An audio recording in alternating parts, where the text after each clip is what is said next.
Welcome back to another episode of Sean and Ed's Do Baseball. I'm Sean. And I'm Ed. And we are bringing you baseball history. That's right. We're a bi-weekly baseball history podcast where the story catcher doesn't know what the story pitcher is out on the mound throwing them. Yeah. Yeah. And that is going to be some, let's just say some heat. Some heat today? We're bringing the heat today. You're getting some cheap heat today. You've kind of hyped this one up that this sounds like this may be one of the worst people I've ever heard about in my entire life. So No. I mean, I think you might get the wrong impression here, but let's just say that there's enough meat on the bone that this is a double header, if you will. And okay, we're coming in part 1 of part 2 with a pitcher who had quite the fastball, Edsy. But before that, okay, where can people find us, and how can they find more? They can find us on the internet or social media if you want to try and find us at Doing Baseball or at Doing.Baseball. One of those two handles should probably find you wherever you're trying to look for us. And thanks for listening. Thanks for following. And if you got any story suggestions or anything like that, we'd love to hear from you. Yeah. Give us a review, give us a rating. All of that helps the podcast.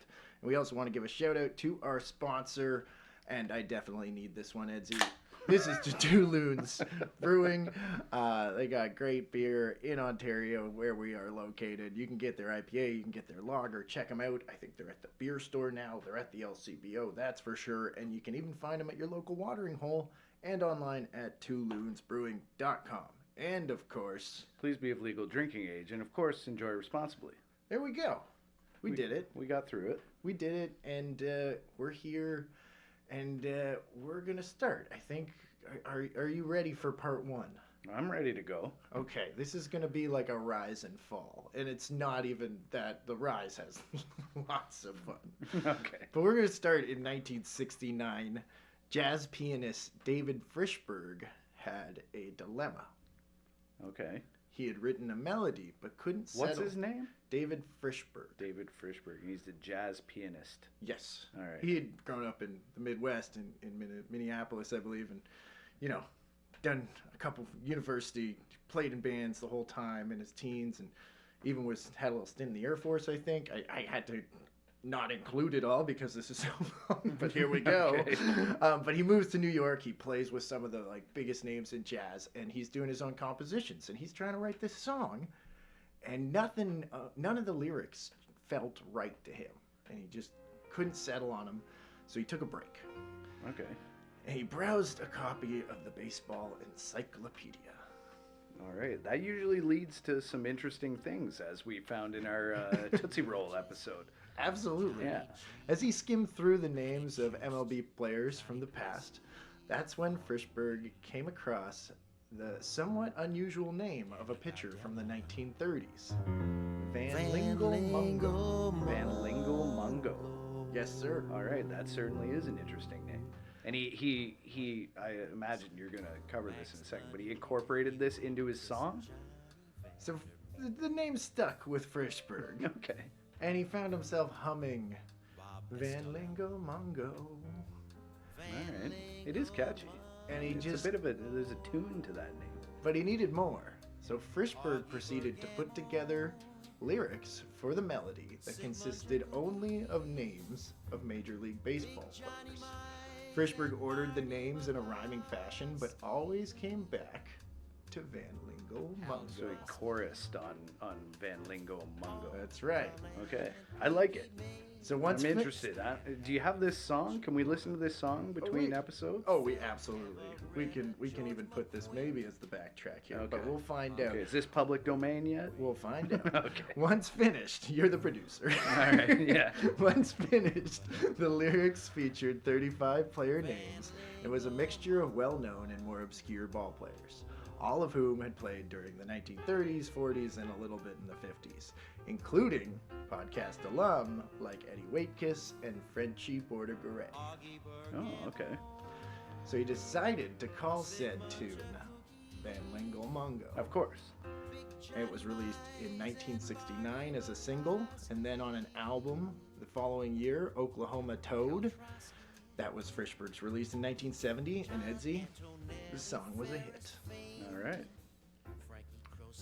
Van Lingle Mungo was born in Pageland, South Carolina on June 8th, 1911. I would have never guessed. I know. So he's born to Henry Van and Martha Charlotte Mungo. Van's middle name was his mother's maiden name, so she was a Lingle and his dad was a Mungo, and they made him Van Lingle Mungo. Okay. So interesting family history there. Yeah, and his sister's named Lucille. Okay, that's boring. Sorry, Lucille. I mean, Lucille Mungo is a cool name, but yeah, she's born earlier, so she's older than him. No, it's a cool name, but I'm just saying, in comparison, you know, it doesn't have the same linguistics, power. You know. It stands out. Yeah. So, baseball was a part of Van's life from an early age, by the sound of things. His father had been a pitcher in the Sally League during the early 1920s, but he had since become a cotton grower and retailer. I read a little bit, didn't really find too much, but like apparently he was scouted and just was like, nah, I'm staying in the South. Okay. So Henry Van didn't leave the game completely, though, as he managed the local team in Pageland.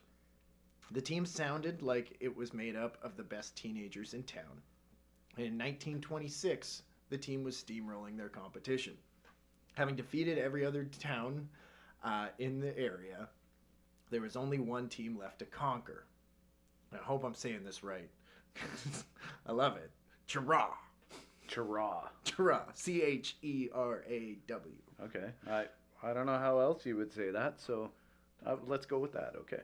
Cheraw. And Chera's is like the top team? Yeah, well, they're also like an undefeated team. Okay. So okay. There's two standouts in this league, is what you're saying. Yes. Okay. Yeah. And this is, of course, for pride, because it's like essentially you're playing for whether it's your state or your county or whatever, right? So Cheraw had a star pitcher named Buck Bobo Newsom, who would go on to pitch in the major leagues, and he was a little bit older than Van Lingle. Okay. So he was older, and Van chose his 15-year-old son to pitch against him. And to add to the pressure, his dad also wagered 13 bales of cotton. All right. It's a big bet. What is that worth in inflation these days? Who knows? I think the cotton industry is not what it used to. Okay. Terrible. It was the 20th century. Van Lingle Mungo prevailed against his much older competition. And not just that, apparently he made the final out. In a 3-2 game in the bottom of the ninth, Cheraw got 2 men on base. Van then whiffed 2 batters and then got the third to hit a high pop fly behind home plate. The catcher settled under it, but the ball hit the catcher's mitt and popped out. Van was there, thinking fast. He dove, catching the ball inches above the ground and securing the victory for Pageland. Okay, cool. That sounds like a bit of a Hollywood ending to that game. There is a lot of myth in this story. Okay. I did my best, but we're going to get into another story in episode 2 that is like, it depends who's telling it. All right.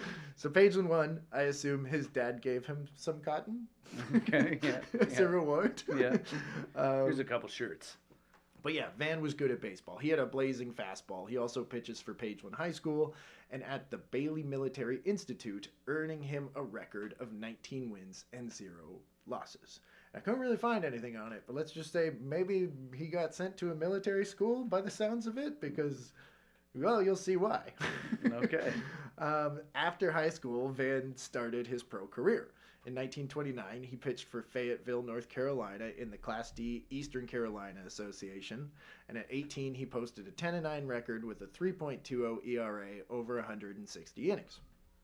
Late in the season, he pitched in one game for Charlotte in the Class B South Atlantic, or the Sally League, and did not go so well. He gave up 7 hits in 3 earned runs over 4 innings. All right. But he's young, right? He's 18. He would play one more game in the Sally League for Charlotte before he found his home in 1930. Mungo spent most of the 1930 season with Winston-Salem of the Class C Piedmont League. He did not perform well on paper with an ERA in the 5s and giving up nearly 200 hits in 212 innings pitched. Okay. But Mungo had a blazing fastball, which was enough to impress Knapp Rucker, who was there scouting in the South for the Brooklyn Robins. Okay. That's they became the Dodgers, right? Yes, sir. Right. Absolutely. Okay. I believe just to walk it back a step there. I think Piedmont is pronounced Piedmont. Piedmont? I'm not sure, but I don't know. That's just my gut feeling. When I've done stories featuring the Piedmont or Piedmont League.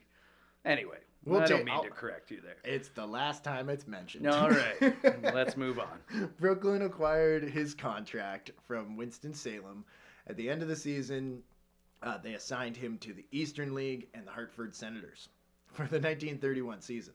So Mungo's start with the Brooklyn organization did not go as planned. Hartford starter Johnny Kreider got into difficulty, and Mungo came into the game with none out, the bases loaded, and the score 10-4. Van sandwiched 2 strikeouts around a walk, but an error by the shortstop and another walk made the score now 10-7. Van was pulled, and the Senators would go on to blow the lead and lose their home opener 11-10. Okay, I know how that feels. Yeah, and there's errors, which is going to be a big recurring thing here as well. Okay. So that is errors on Van's part? Well, on the defense's part behind him. Remember that part. Error at shortstop. Basically, right. He got 2 outs, but an error in walk, right? Okay. That is basically, you're going to hear, control and poor defense is what basically solidified this dude as a guy we're talking about. Okay. And nobody else is talking about. Okay. All right, makes sense, I guess. So Mungo's raw. He's barely 20. He's got a cannon attached to his shoulder. He can get you strikeouts, but he is also wild. Despite the flaws, he puts up a great season in 1931. He appears in 28 games, starting 24 of them, and went 15-5 with a league-leading 151 strikeouts in 191 innings, which is great back then. Nowadays, that would not be great, but back then, that's a lot of strikeouts. Yeah. So his 2.12 earned run average was 3rd best in the league, and to top it all off, he pitched a shutout to clinch the 1931 Eastern League pennant for the Senators. Well, that's good. So his season in Hartford earned him a call-up, and he would not look back. Okay, so he's gone up to Brooklyn now. Is that what you're saying? Yep. They're still the Robins. They were perpetually forgettable and had not won an NL pennant since 1920 at this point. Mm-hmm. In the 10 seasons since, the team had finished in 6th place 7 times. Okay, out of 6? Out of 8. Oh, out of 8. So it's still bad. Yeah. Just consistently, like, not the worst, but just not even close to contending. Right.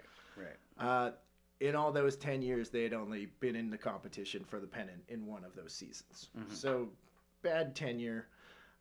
Wilbert Robinson, who they're named the Robins after, had managed to get the team back to above 500 in 1930 with an 86-68 record. But any hope for a pennant was dashed early in 1931 as the team also started 2-10. No, that's a tough hole to climb out of. Yeah. I don't even know if they do go like even 500 that they like win the pennant or anything, but like it would have been close. Right. Yeah. So before his debut, Mungo ran into some bad luck. He split the sole on one of his cleats and didn't have time to buy new ones. The only shoes that fit him belonged to Daffy Vance, who had been a consistent star for Brooklyn throughout those dismal 1920s. Okay, and that's a problem? Are they like significantly different foot sizes? Well, he I guess Dazzy's the only person whose foot is his size. Oh, okay. So at 20 years old, Mungo would literally step into Daffy Vance's shoes. No. Metaphor. Yeah. Okay. That's terrible. Well, That's no, a low budget. he's wearing Dazzy's shoes on September 7th, 1931, his MLB debut. Van Lingle Mungo dazzled in Dazzy's shoes. All right. He struck out. I love your sentence there. I love alliteration. He struck out 7 batters while tossing a 3-hit complete game 2-0 shutout against the Boston Braves. On top of that, he scored the insurance run for the against the Braves in the 5th after a triple to center field, and later even added a single, going 2 for 3 at the dish while also pitching a complete game shutout. All right. So That's not bad. he's filling Dazzy's shoes, and it's baseball. So of course his next start, he probably has his own shoes on, I'm assuming at this point, and he gives up 4 runs, 8 hits over 6 innings, and he gets his first major league loss. But in his final 2 starts of the season, he would throw another complete game against the much more talented Chicago Cubs lineup, who finished second in the NL. And at just 20 years old, Van impressed in his first big league action. He finished his September call-up with a 3-1 record along a 2.32 ERA over 31 innings. And in fact, according to Baseball Reference, those 31 innings were enough to get him 1 full baseball WAR. Oh, that's pretty impressive then. Yeah. So he's got a really good fastball, and it seems untouchable. And there's evidence that it might have been, like, he might have been the hardest throwing guy in the 30s. Okay. And, like, we don't talk, like, you talk. No, I've never heard of this guy until today. I don't think. The name sounds vaguely familiar, but maybe because of the song. That's what I'm thinking. Maybe, but he just played for terrible teams, as that is just going to be the consistent thing here. All right. Right? But yeah, so he's 20 years old. Okay, so his fastball, he had a fastball that seemed untouchable, and Robert Kahn, here's him describing Mungo and his fastball. And I quote, "Mungo was a glowering 6'2" right-hander. We sat close to the field alongside the first base, and I truly saw Van Mungo glower. When he wound up, he reared back so far that his left toe painted towards the sky. Then he came over a mighty pinwheel, throwing the finest fastball in the league. Ray Barris warmed up Mungo. When Mungo's fastball hit Barris' glove, sound exploded through the ballpark. Smoke and thunder lurked in Mungo's arm." Okay, how poetic. Oh, there's so much good writing in this, not by me. And also, the rookie gets a big praise from Wilbert Robinson, the coach of the said Brooklyn Robins. Right. And I quote, "He's another Vance, another Dizzy. I'm telling you, he hasn't the best disposition in the world. You know, some of those Carolina fellows get funny ideas sometimes, but he certainly do. He certainly can buzz that ball over. Best young pitcher I've seen since Rube McQuard. Only he is faster than Rube was. Say, maybe he's another Walter Johnson. I'll bet he will be winning 20 to 25 games a year for this club for a long time." All right. Famous last words. Yeah. And Robinson's kind of right. He's on the Dodgers for a long time. And he could never win 20 games. Okay, that's what I was kind of He comes so close, especially in part 1 here. All So right. now I say the Dodgers, because after 1931, Wilbur Robinson was fired as manager, and Brooklyn hired Max Carey and went back to the trolley dodging nickname for Van Lingle Mungo's first full MLB season. All right. So at 21, he kind of has an okay year. It's not that great. Like, nowhere near as good as his September debut. All right. He pitches 223 1/3 innings. He gives up 224 hits, and he finishes the year with a 13-11 record, with an ERA well below average, which was 4.43. The year before, as I mentioned, he accumulated 1 WAR, or Baseball Reference WAR, in a month, and in 1932, in the whole season, he doesn't even he gets like 0.7. Oh, okay. Yeah. So It's a letdown. Yeah. It's a letdown. And he showed a little bit of a rough side, too, as a rookie. He had the audacity to challenge umpires And that bastard. Yeah. A New York writer wrote of his temperament, he was cocky, savagely determined rookie that has plenty. Okay, so he's like a little bit of I don't know. I'm thinking like Strowman. He's got like a Strowman thing going on here. I actually think the Strowman thing's a decent, a decent comparison. Off the field, Mungo had the taste for liquor as well. When he returned home that fall, and some friends and him went to a high school football game, before the game started, the group got hammered and hopped into Mungo's Chevrolet coupe. Mungo then drove the car onto the field. I haven't done that. He drove up and down the field with football players and even the marching band having to run for their lives until the cops finally stopped Mungo and pulled him over. That is sketchy.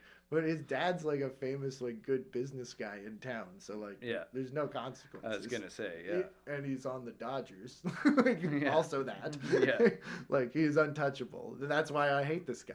He just does shitty stuff and never. Anyways, Getting ahead of yourself. Max Carey guided the Dodgers to a better finish the next year than Mungo's rookie season. In that year, in his rookie season, where he didn't do too well. But the Dodgers did better. They were 81-73. But unfortunately, this would be a high water mark for the Dodgers team. The team would only get worse and worse year after year, and Mungo would just get better and better. Okay. So he breaks out 1933. He puts up 5.2 WAR in 18 complete games, including 3 shutouts. A 2.27 ERA over nearly 250 innings pitched on the bump. Mungo's team defense was atrocious, and Mungo decided he needed to just strike everybody out because he could not rely on them. Fair enough. That didn't work all the time. And then also he would put a lot of pressure on himself, and he'd get pissy with umpires when they didn't call because he felt like he needed to strike everybody out.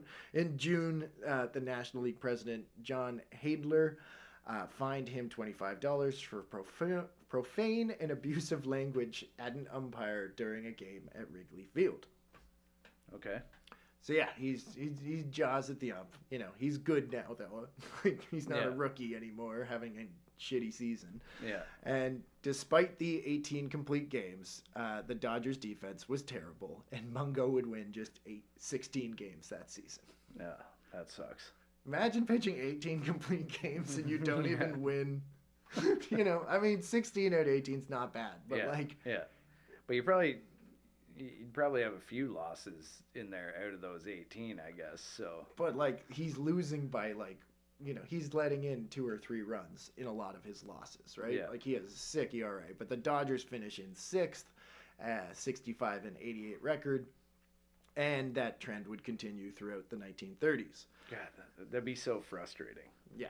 So here you're putting up big time seasons, and he's, your team's not good. So here's a quote from Mungo's Saber Bio by Alan Cohen. And I quote, "During each of the next 6 seasons, the Dodgers lost more games than they won. Before each season, Mungo would promise to anyone and everyone that he would win 20 games. And each season, the promise of spring met up with the reality of summer, and Mungo never won more than 18. So, like you said before, so close all the time. All the time. During his early years as a major leaguer, Mungo also met his wife, Eloise, apparently just driving by in his hometown, and was spotted her and stopped the car and was on the football field. I hit her with my car. She was a cheerleader. But they fall in love. Okay. Eloise's father, though, Ernest, who worked at the post office, he was like, my daughter's not marrying some big shot baseball celebrity. You can't even win it 20 games. And also, he also almost killed people at that football game. So most of the hometown was like, that guy's a prick. Yeah. So they have to get secretly married. They get secretly married on December 10th, 1932. They would have 3 children together. One would play, minor league baseball a little bit. But despite marrying a celebrity, Eloise was a school teacher and continued to teach for 28 years.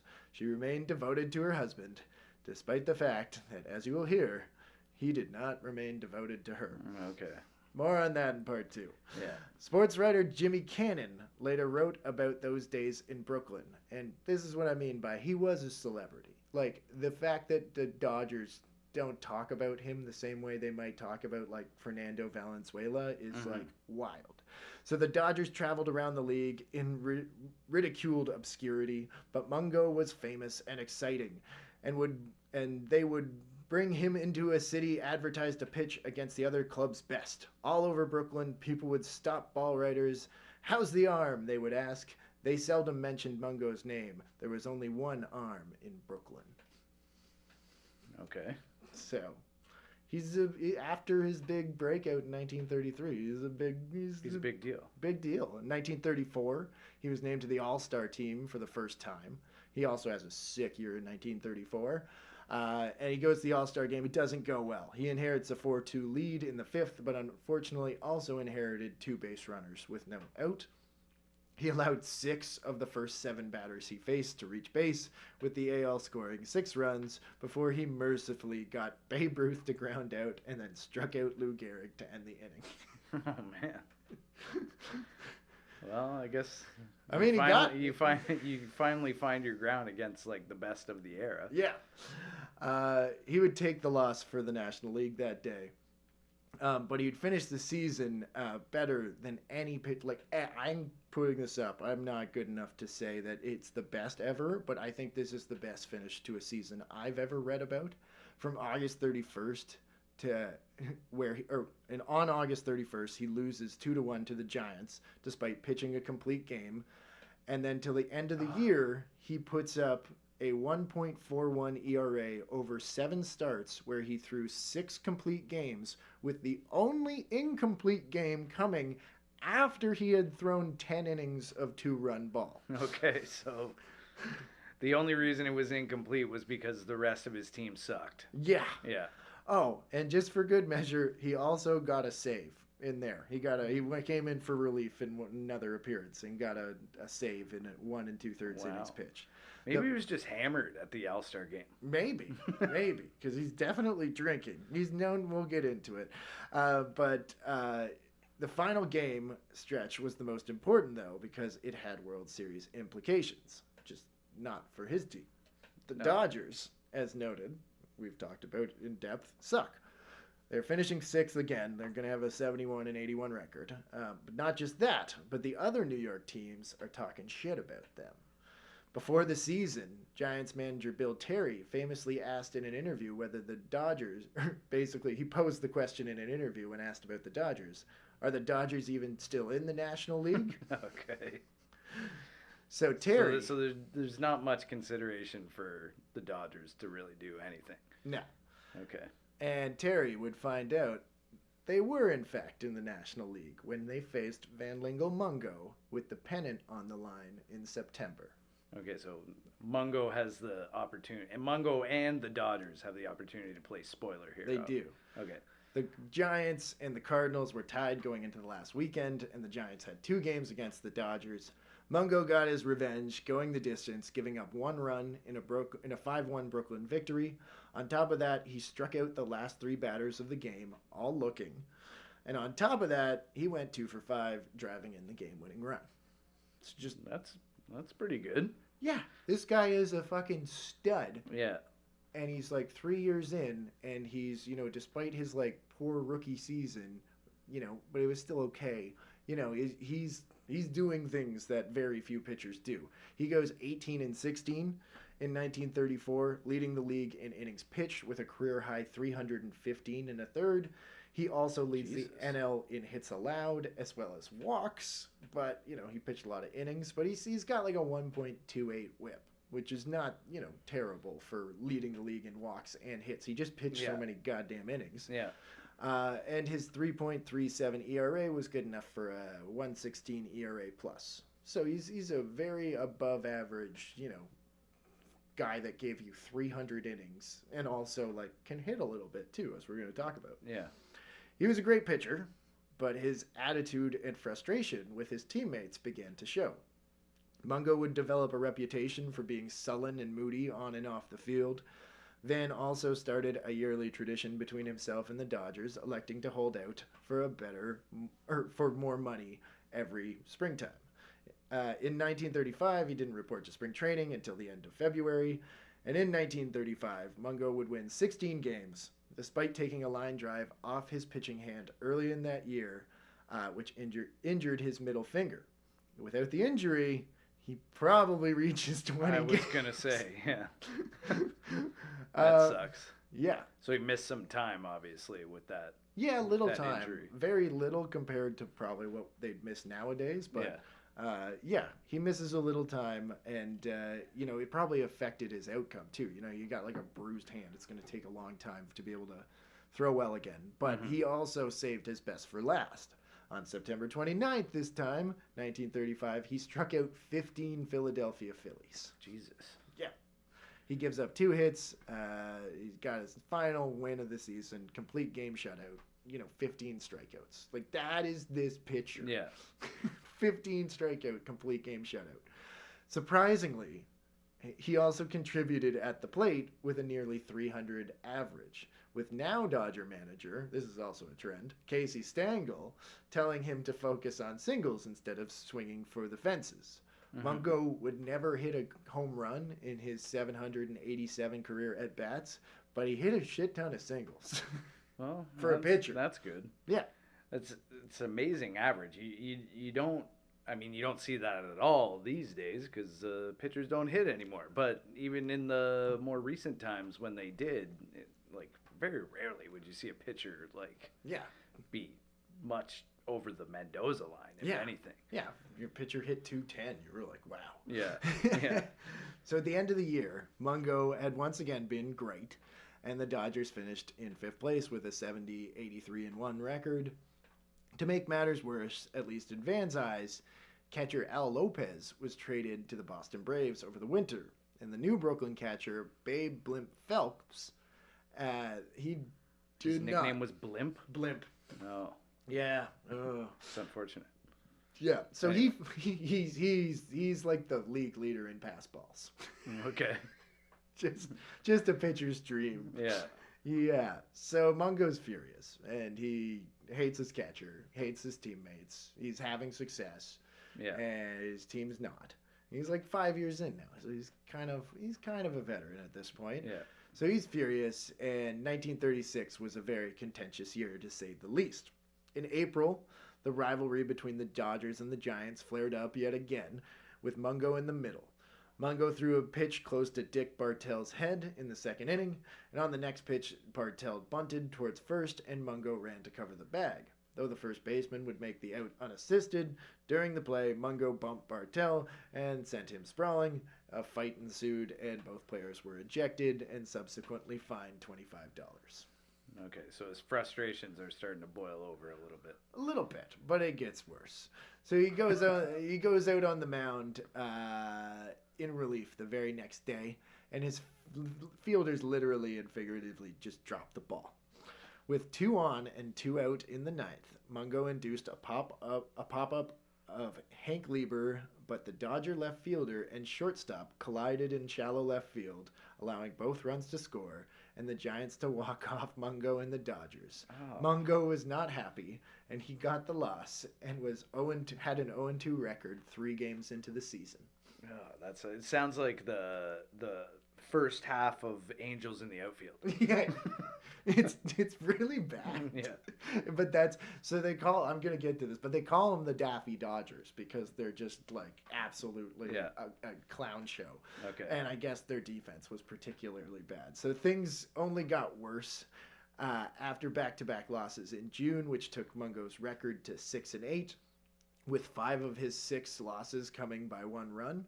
Or sorry, 5 of his 8 losses coming by 1 run. Mm-hmm. Mungo had enough of the Daffy Dodgers, and he demanded to be traded. Okay. So Mungo told the New York World Telegram, and I quote, "It's impossible to win for that club. Stengel is running the ball club into the ground. What can you expect with a bunch of 150-pound kids?" So he's wearing out the laundry in the media now. Yeah. He's calling out his coach. He's calling out his teammates. Right. And this, for those who like aren't, as familiar with all of baseball history, that makes sense, I guess. Like I remember in the Vec episode, I think I'm pretty sure he hired Stengel. Oh yeah. And he was not, it was when he was at war or something. He was not happy about it, and he was having correspondence with the team. He was not happy because Stengel had not been proven to be a winning manager yet. Well, and I mean, Stengel is Stengel, but he's had like 3 managers in his first 5 years too, right? So him and Stengel don't get along, and we'll get to it. And actually, we'll get to it right now because he demands a trade, and he confronts Stengel in the hotel lobby after a long day on the diamond, demanding to know why he hasn't been traded yet. And Stengel was like, well, it's not up to me. I don't own the Dodgers. Like, I could trade you, I guess, if I really push for it. But, like, I don't know. That's out of my hands. Yeah, like, whatever. The next day, Mungo didn't show up and ended up deserting the team and heading back to New York with a reporter who just, like, bitched and complained about the team and his teammates and their defense and the Dodgers not trading him. And he just, like, hung out with this reporter, I guess, and just abandoned the team. Okay. Just hung out with the reporter and just complained the whole way back to New York. Yeah. Okay. After a couple days, Van met with Dodgers vice president and changed his tune, promising to go back and join his teammates. Van returned to the team after 4 days out of service and joined the club in Cincinnati. Mungo would receive a $600 fine for going AWOL, and the press excoriated him about his whining of his situation. So the press are both like loving it, but also turning it on him and being like, he's not a team player, right? So Dodgers manager Casey Stengel was not pleased with his star pitcher's antics, but Casey Stengel might have been a little bit intimidated by the hurler. Famously, Stengel would say of his relationship with Van Mungo, "Mungo and I get along just fine. I just tell him I won't stand for no nonsense, and then I duck." All right. So yeah, I state my position and then expect him to be pissed off, so I get out of the way. He's gonna take a swing at me. The Dodgers finished 67 and 87 in 1936, with Mungo starting a league-leading 37 games that year. He led the league with a career-high 238 strikeouts and won 18 games, also losing 19 games. Oh my god. So the Dodgers are in free fall going into 1937. So they fire Stengel. Another manager gone. Yeah. And they bring in former pitcher Burley Grimes. With the team... What a name. I know, Burley Grimes is great. Boy names, there you go. Yeah. With the team in the dumps, there was much speculation from the press about Mungo's future with the Dodgers. The Sporting News article on December 2nd, 1936 says that the new manager Grimes will be asked for Mungo everywhere he turns, and I quote, "Mungo is certain to be the key man in any big trade that Brooklyn can engineer." So there's trade rumors. Yeah. The teams... And it sounds like based on, not maybe based on his wins and loss record, but based on his other statistics. If he could get himself onto a good team... Oh, yeah. He'd, maybe one of the best of all time. Dude, there is so many... I even found an article where they were like, don't worry about his 19 losses. Like, he had, like, a great, like, like... Even, you mean like an article from back then? In the 30s, being like, oh, no, but, like, he strikes out guys, and he's able to, like, have, like, a low ERA, even with poor defense behind him. And it's like, yeah, it's pretty good points. It's very progressive of them. Yeah, and he only, most of the games he lost were by 1 run. It's just like, so there was it's not like the 1930s were the dark ages for statistics. They just didn't. Yeah. So, but the Dodgers are free for all. Where am I here? So there's a lot. Teams flock. They want him. He's 25 years old. They're like, yeah, give him to us. So Pittsburgh's going hard, but Grimes turns down several offers. Even the crosstown rivals, the Giants, tried to make an offer, but negotiations stopped after Burley Grimes demanded Mel Ott in return. Okay. How come Burley Grimes has say in the trades here, but Stengel didn't? Well, I think Stengel was just like, oh, like I gotta run it by the He was just giving him lip yeah, service. yeah. Okay. He was just being like, well, and I'm sure Grimes would have to talk to he'd probably have to get to trade a star even today, right? It's not even like the general manager's the only one making that decision. Of course.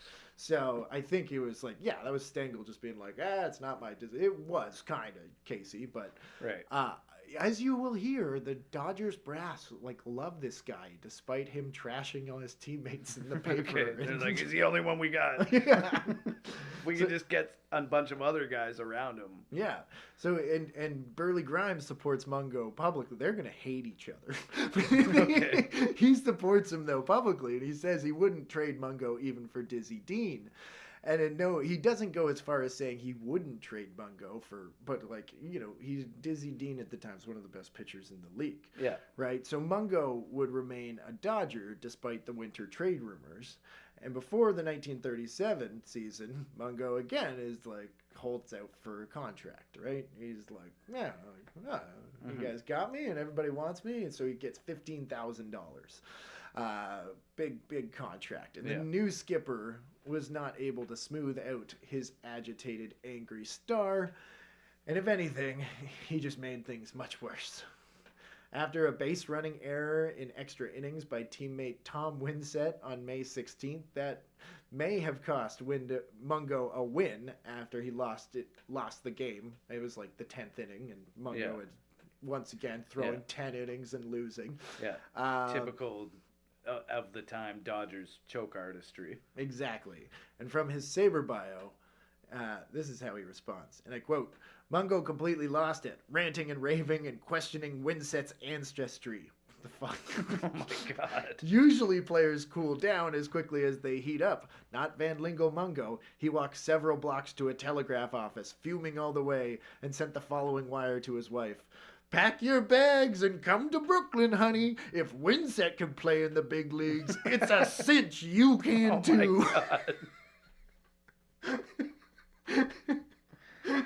I often say, like in my line of work that, working, if people don't know, I work in public works. But in this day and age, usually I imagine that there are more complaining these days because it's so easy to. Yeah. Everyone has a cell phone in their pocket. Yeah. So they can just, whereas back in the day, you had to actually go home and cool off and think about calling the city or whatever. But he clearly did have time to cool off, and he was still just on fire. That's hilarious. Well, and he didn't even make a phone call. He wrote a letter and sent a telegram. Yeah, just imagine that postal service clerk. He's just, did you see that shit? They're like, no, I was working. He's like, fucking Dodger, fucking motherfucker. Imagine can't run the bases. Imagine his wife getting that telegram. I wonder what her reaction to that was. She's a school teacher. She's so nice, and he's such a dick. He's like a real rich kid that just... Anyways, his antics continued just days after on May 21st in St. Louis. So he finds out his infant son, Van Jr., was critically ill after a surgery. Oh, and the news prompted Mungo to get absolutely shit-faced and fight all his teammates. The news? The news of his son being ill. Okay, I misunderstood. All right. So in the early hours of May 22nd, Mungo is absolutely shit-faced, and he is going back in the team hotel, and he's like, I'm gonna mess up. Oh, I should have looked up how to pronounce this, but he wants a Pinnacle game or something like that. Pinochle. Okay. I don't know. It's some sort of game, and he's trying to find it, and he can't find it. He's like, it's in his teammates' room. So it's Woody English and Jimmy Butcher. It's like past midnight, so he goes and just starts kicking in their door because he's hammered. Okay. So Butcher's like, "What the hell are you doing, Van?" "I'm trying to sleep." And that's when Van just started throwing furniture. Oh, God. Sports writer Dan Parker described what happened, and I quote, "Sofas, divans, chairs, ashtrays, wastebaskets were flying through the air with the greatest of ease. Van's control was never better. He tossed nothing but strikes with Jimmy as his catcher. Woody English, another Dodger, awakened by the commotion, joined in the fray while frightened guests phoned the police that the triple murder was taking place outside of their doors. Oh my god. All over a card game. No, oh, yeah, well, trying to find the card game while he's hammered. At one stage of the battle, Butcher, finding he was outclassed in the Furniture League, decided to throw fists instead. He bruised his right hand badly on Van's face, but you should have seen Mungo. Oh my god. What a scene. So Butcher gave Mungo a pretty bad black eye, and Mungo is fined $1,000. Oh my god. He kicked in a door and then just was like, "Where's the game?" Yeah. And they were like, "What?" And then he just started throwing, like destroying the room. So Mungo left the team and returned home to, care for his son for a short spell, who would be fine. Okay, well, that's good. He's just like throwing "What are you doing?" "My son's sick."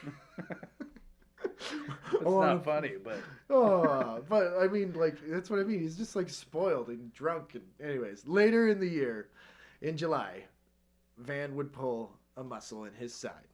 Despite this, he was selected for the All-Star game once again at the age of 26. The Dodgers were concerned not just about the injury, but also because of his behavior lately. And to ensure Van would control himself, they sent their road secretary, Babe Hamburger, to serve as his manager, valet, trainer, and spokesman. We get to Babe Hamburger again later. All right. I told you there was great names in this one. I can't wait. Because of the injury, Dodgers manager Burley Grimes instructed the Giants manager, the aforementioned Bill Terry, who was the All-Star skipper, not to use Mungo in the All-Star game.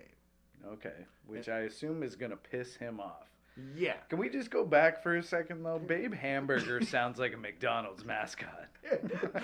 It basically is. It's like the Hamburglar's girlfriend. He's like a secretary for the Dodgers at the time, and yeah, no, he's absolutely, like, I say, a very key player in the Dodgers' history throughout the 1930s. And is that spelled with an E or a U? Oh yeah, it is there is E in there. There's not the traditional U that you would be used to with the food. It is burger, not burger. I don't know. Anyway, not Buger. Yeah.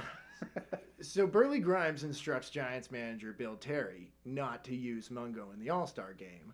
And the Giants manager could give two fucks what a Dodger had to say to him. Okay. Terry not just... The rivalry goes that deep. It does. Terry used... Can't even set it aside for an exhibition game. Well, and remember, like, Mungo, blew Terry's chances at a World Series. Right. A couple years. So he uses Mungo for 2 innings. Not just that, he rushes Mungo in from the bullpen without a proper warm-up. Oh, man.